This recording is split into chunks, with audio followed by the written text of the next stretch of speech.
reveal history's shocking turning points with intrigue. In the heart of Rome, on the Ides of March, 44 BC, the most powerful man in the known world was stabbed 23 times by men he called friends. Julius Caesar's assassination wasn't just a murder. It was the violent punctuation mark at the end of the Roman Republic. Caesar had crossed the Rubicon, conquered Gaul, and made himself dictator for life.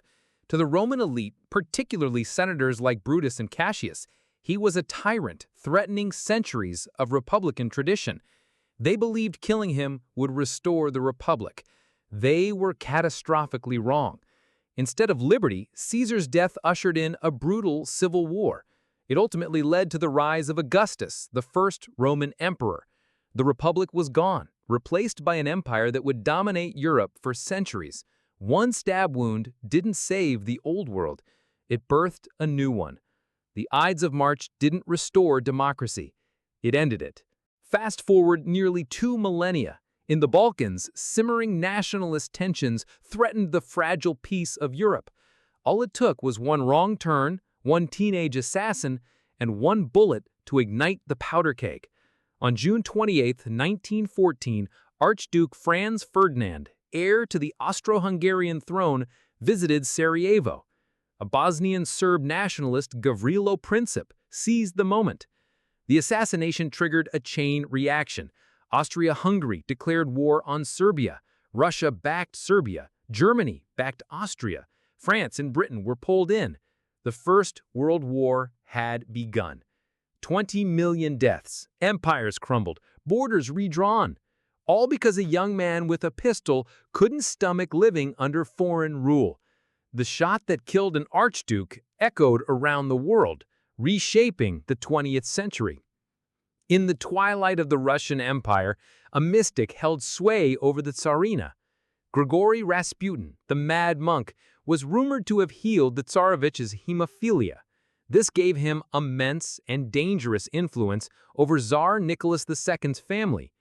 His enemies, a group of nobles, including Prince Felix Yusupov, saw him as a corrupting force. They lured him to a palace, plied him with wine and pastries laced with poison. When that failed, they shot him. When that didn't kill him immediately, they beat him and dumped his body in the Never River. The assassination was meant to save the Romanovs. It was too late. Rasputin's death didn't restore faith in the monarchy. It highlighted its desperation and decay. The Russian people, already suffering from war and famine, lost what little trust remained. Less than a year later, the Tsar was overthrown. The entire family would soon perish. Killing Rasputin didn't save the dynasty. It sealed its fate. Reinhard Heydrich, in 1942, the architect of the Nazi SS and a key planner of the Holocaust, was known as the Butcher of Prague. The Czech resistance, trained by British Special Operations, saw an opportunity to strike a blow against Nazi terror. On May 27, 1942, Czech paratroopers ambushed Heydrich's car in Prague. He died from his wounds a week later. The Nazis' response was monstrous. The village of Lidice was razed to the ground. Every male inhabitant was executed. Women and children were sent to concentration camps. Thousands died in retaliation. Yet, Heydrich's death was a strategic victory for the Allies. It removed one of the most ruthless figures in the Nazi hierarchy and disrupted key operations. It proved that even the most powerful Nazi leaders were not untouchable. The price was horrific, but the assassination sent a clear message: resistance was possible. Mahatma Gandhi in 1948. The leader of India's independence movement preached nonviolence. His philosophy inspired millions and led to the end of British rule. But not everyone agreed with his vision, particularly his stance on partition and his calls for Hindu-Muslim unity. Nathuram Godse, a Hindu nationalist, believed Gandhi was too soft on Muslims and blamed him for the partition of India. On January 30, 1948, Godse approached Gandhi during his evening prayer walk and shot him 3 times at point-blank range. Gandhi's death shocked the world. It didn't stop India's independence, but it deeply scarred the nation's soul. His assassination led to widespread communal riots, but also galvanized his followers. His ideals of nonviolence and peace became a global legacy. The man who died for peace became its eternal symbol. John F. Kennedy in 1963. November 22, 1963, Dallas, Texas. President John F. Kennedy's motorcade turned onto Elm Street. Within seconds, the optimism of the 1960s was shattered by gunshots. Lee Harvey Oswald, allegedly acting alone from the 6th floor of the Texas Book Depository, fired the fatal shots. Kennedy's death plunged America into mourning and conspiracy theories that persist today. The impact was immediate and profound. Vice President Johnson became president and pushed through landmark civil rights legislation that Kennedy had struggled to pass. The Vietnam War escalated under Johnson.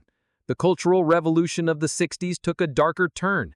JFK's assassination marked the end of an era of innocence and the beginning of a more cynical age in American politics. Martin Luther King Jr. in 1968, April 4, 1968, Memphis, Tennessee.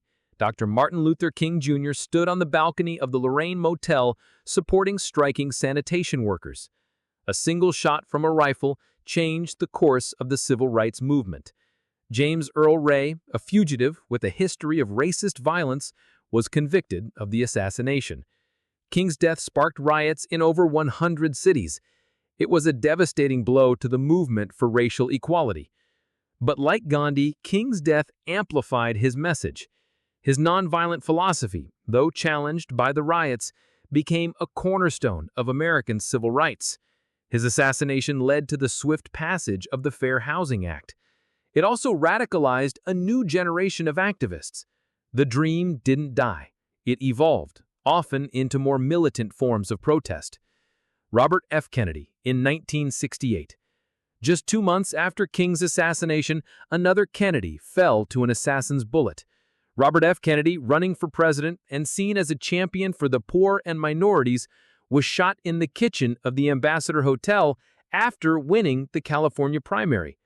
Sirhan Sirhan, reportedly motivated by Kennedy's support for Israel, fired the fatal shots. RFK's death was another tragic blow to a nation reeling from violence. Kennedy's campaign had promised hope and healing. His assassination effectively ended the 1968 Democratic primary race and contributed to Richard Nixon's election. The loss of this charismatic leader, who might have offered a different path for America, left a void that was never filled. Anwar Sadat in 1981. Egyptian President Anwar Sadat, the first Arab leader to make peace with Israel, was reviewing a military parade on October 6, 1981. Members of the Egyptian army opened fire with machine guns and grenades. Sadat's assassination was a direct response to his peace treaty with Israel. His death halted Egypt's path to peace and plunged the Middle East into further uncertainty. His successor, Hosni Mubarak, reversed many of Sadat's domestic reforms and adopted a more hardline stance. The assassination underscored the deep divisions within the Arab world over the path to peace and highlighted the power of extremist groups willing to kill their own leaders for political goals. The bigger picture. These assassinations weren't random acts of violence. They were pivotal moments where the course of history pivoted on a single fatal decision. They toppled empires, ignited world wars, reshaped civil rights, and altered the balance of global power. They remind us that individuals, for better or for worse, can hold immense power over the fate of nations. History is not inevitable. It's a series of choices, moments, and yes, assassinations that could have gone differently. These deaths changed everything. They are stark reminders of how fragile the structures of power and peace truly are.